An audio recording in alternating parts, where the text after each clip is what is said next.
We read this every year, but what's going on? Let's take a deeper look. Hanukkah Sameach, Parashat Miketz, and as every year we read these psukim, we read the story of Yosef and the brothers, and even though we read it every year, still every single year you can feel the drama in the air, you can feel the excitement around this Parsha, around these psukim. Last year we discussed why Yosef's dreams led him to do what he's doing in this week's Parsha, or said differently, why was it important for Yosef to follow his dreams and do what he's doing? This year what I want to try to understand is what he's actually doing. Why is he doing all these things that he's doing? Because when you look at the psukim, there's so many questions to ask. First of all, why does Yosef call them meraglim? What does it have to do with them being there? Why is he calling them spies? But even more so, the brothers respond to that saying, no, we are 12 brothers. First of all, they're not 12. They haven't been 12 for at least 20 years by now. Why are they still calling themselves 12 brothers? Even Yaakov was upset about this later on. But then Yosef, hearing that, saying to them, see, this is what I told you, you are meraglim. Again, what does it have to do? Why are they responding with that? Why does that prove that they are meraglim? What is this issue with being meraglim? But then after that, it seems that Yosef has a plan. He says, I'm going to arrest you all and one of you guys go back to bring the little brother. Why isn't Yosef asking about the brother that disappeared? Why does he only care about the younger brother? Ask about the one that's not there. But also, the next few psukim show us that Yosef changes his plan. After 3 days in prison, he actually sends everybody home and keeps one with him. Why is he doing that? But on top of all these questions, we get to this dramatic moment where the brothers finally recognize the wrongdoing that they did with Yosef, where they admit that they were wrong and they should have listened to him and not sell him to Mitzrayim. So first of all, why does this come up now? Again, Yosef did not ask about the brother that's not there. He's only asking about the younger brother. But more importantly, why now? Why only now do they get to the conclusion? Do they feel the need to admit that they did wrong with Yosef? Not when they were called spies, not when they were put in prison for 3 days, but only now, just before they're supposed to go home and bring Binyamin. So what's going on over here in this first interaction between Yosef and his brothers? What is this about? What is Yosef saying? What are the brothers responding? And what is the Torah here trying to tell us? I think the key to really understanding what's happening here is one word that repeats itself over and over. And I think everything that's happening is surrounding that word. You mentioned the concept of meraglim, but there's the other side, and that is brothers. They respond to Yosef, no, we're not meraglim, we're brothers. It's interesting, they first respond, we're the sons of one father. And then Yosef says, you're meraglim. And then they respond, no, we're brothers, the son of one father. Again, how is that answering what he's claiming? Why is meraglim versus brothers? And this sort of repeats itself all the way through, this sort of tension between are you spies or are you brothers? I think first at the basic shot level, what we see here is these are two opposites because there's two reasons for a group of people to be together. Either they have one goal, meaning they're trying to achieve one thing and they're joined together to achieve that goal, or they're joined together not because of what they're doing, because of where they're coming from. Their family, their brothers, they're at the core one, and therefore they are together and acting together and working together. Meraglim, what joins them is the mission. They have a certain mission. And he says, I see a group of people, there's nothing at the core that ties you together. You have a mission, and therefore you're meraglim. You're obviously here to do something. That's what's bringing you all together. They say, no,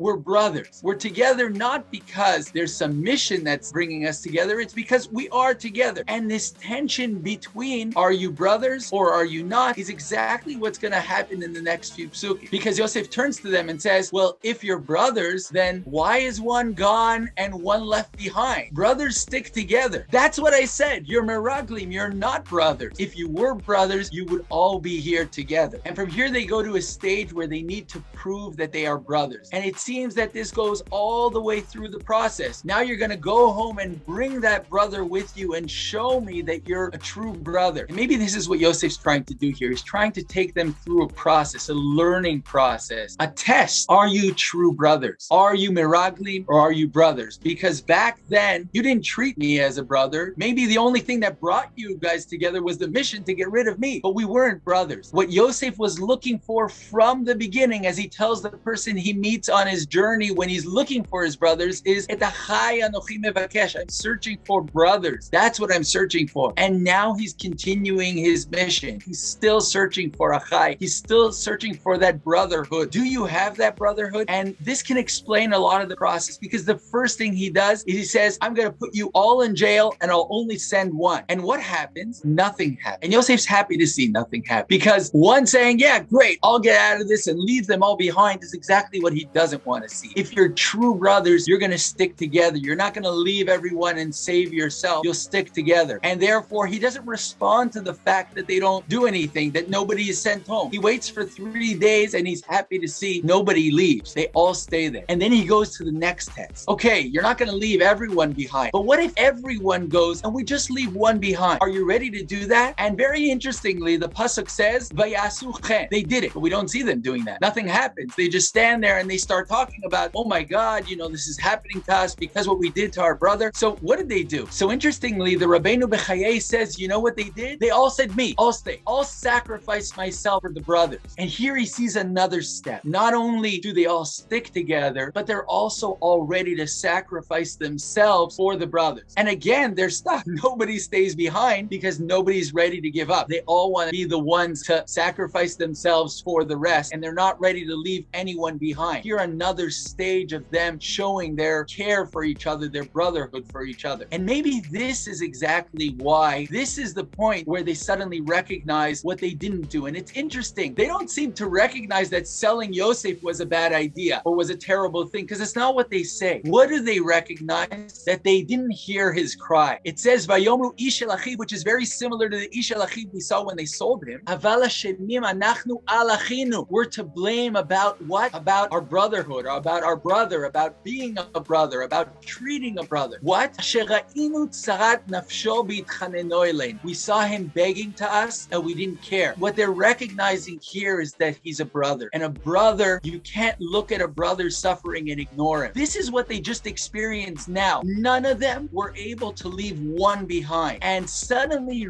recognizing, why are they so unable to leave one behind? Because they did that before and they realized the mistake. And that's them all coming together and recognizing, now we're not ready to leave one behind. We once did this. Everything we're going through is so we will again recognize that you can't leave a brother behind, that no matter what, and no matter the argument, and no matter what it is, you can't see a brother calling out to you and just ignore that and leave him behind. And maybe that's why this is the moment that they recognize, not about selling him, because I think they only recognize that later when they realize who Yosef is and realize what he's grown to be. But they recognize about the brotherhood, and this is exactly the message Yosef is trying to teach them. And maybe this is why this is the first moment that Yosef goes to his room and cries before coming back. And when he comes back, what does he do? He's not frustrated that they didn't choose one. He's actually happy that they didn't choose one. He just goes and does it for them and takes Shimon. By the way, why Shimon and not Reuven? Because he just heard in their conversation, maybe something he never knew until now, that Reuven was actually the one trying to save him, not the one trying to throw him into the pit. Maybe that was another reason why he went to the side and cried. And therefore he takes the next one in line, Shimon, and saves them from having to make that choice, that impossible choice that he's so happy that is impossible for them to make. And maybe this also explains the pasuk when they finally bring Binyamin and Yosef sees him for the first time. It says he sees Binyamin achiv ben imo. He sees his brother, the son of his mother, and he turns to them and says, Hazeh achichem hakaton? Is this your brother? He knows it's their brother. This is who they brought. But this is not what he's asking. This is from my mother. This is the brother from Rachel that you kicked me out, that you didn't accept me. Is he your brother too? Okay, I got you guys are brothers. I saw you guys care for each other. But him, who's the brother, the son of my mother, is he your brother as well? This is the process that Yosef is taking them through. This is the learning process they have to go to before Yosef is ready to reveal himself to them. Beautiful. And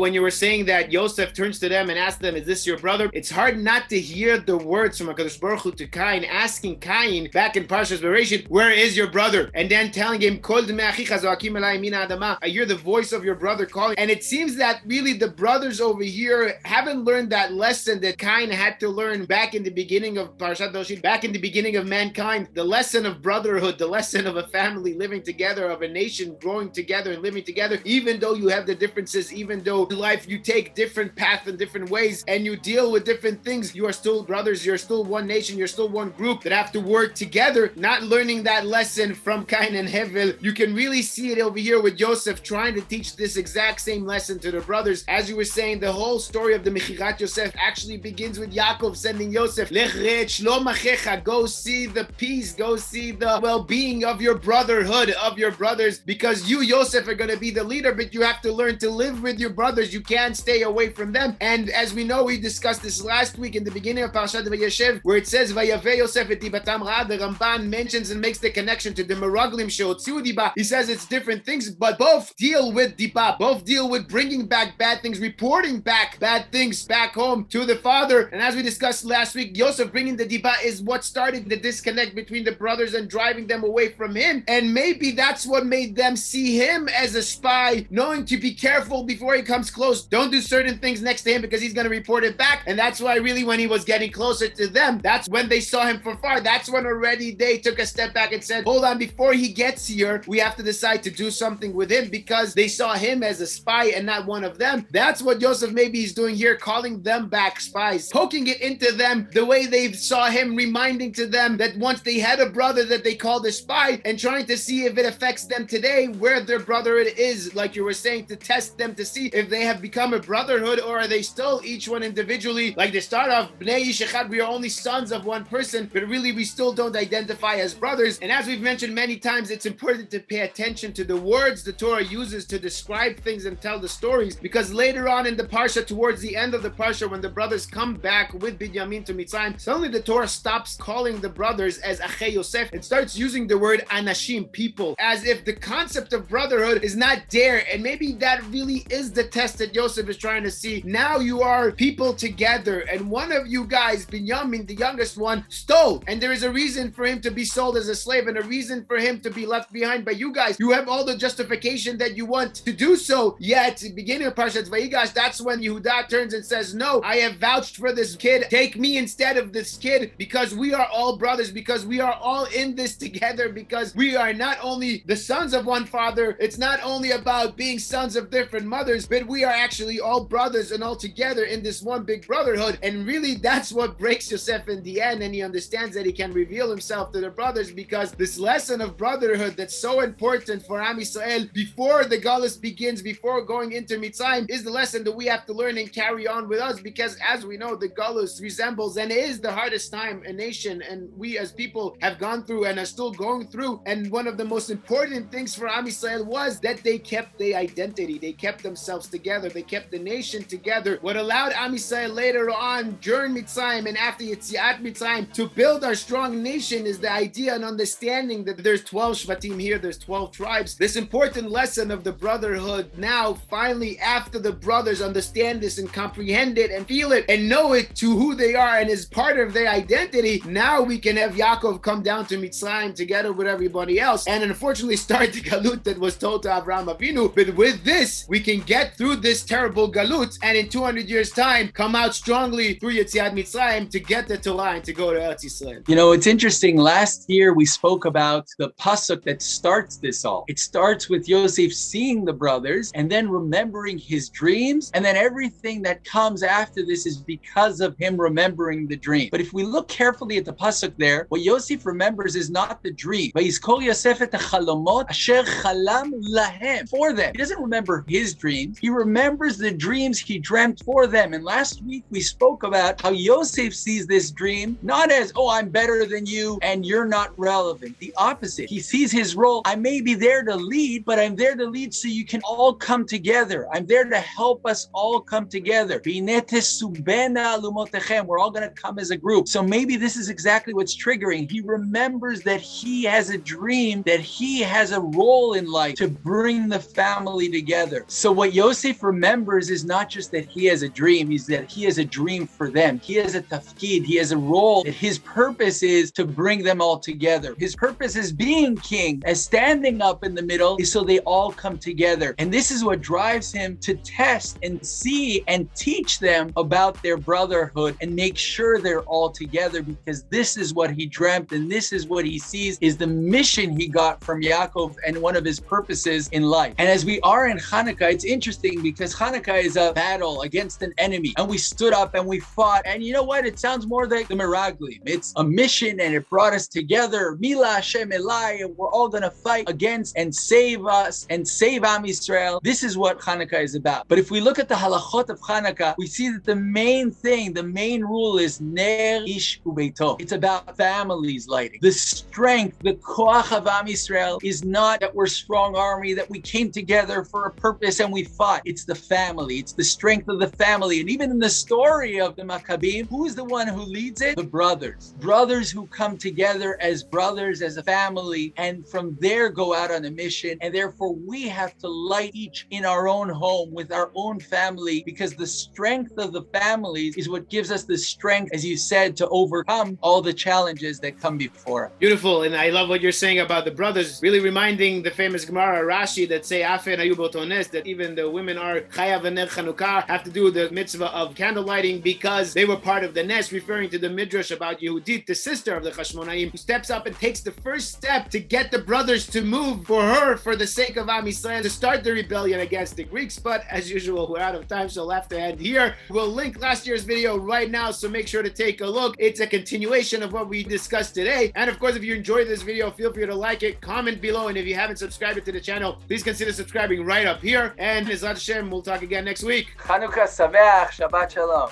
Hanukkah Sameach, Shabbat Shalom, and Chodesh Tov. For more Talking Torah videos on different topics, check out our YouTube channel.